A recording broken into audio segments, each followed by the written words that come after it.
এখানে তাকে সবাই ভয়ে ভয়ে চলে, যেটা পার্থ চ্যাটার্জিকে আর কি ভয়ে ভয়ে চলতো না, সেই জন্য তাকে কিছু টিটকিরি মানে টিজিং হতো, ওকে টিজ করতো।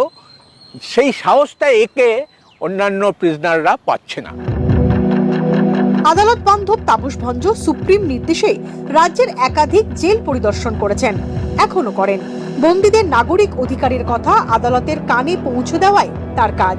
তিনি একসময় সওয়াল করেন হেতাল পারিক হত্যাকাণ্ডের সাজাপ্রাপ্ত ধনঞ্জয়ের অধিকার নিয়েও। ধনঞ্জয় অনেক কষ্ট পেয়েছিল, সেই সময় জেলের অবস্থা খুবই খারাপ ছিল, হিউম্যান রাইটস বলে কিছু ছিল না, তার শরীরে কোনো বস্ত্র ছিল না।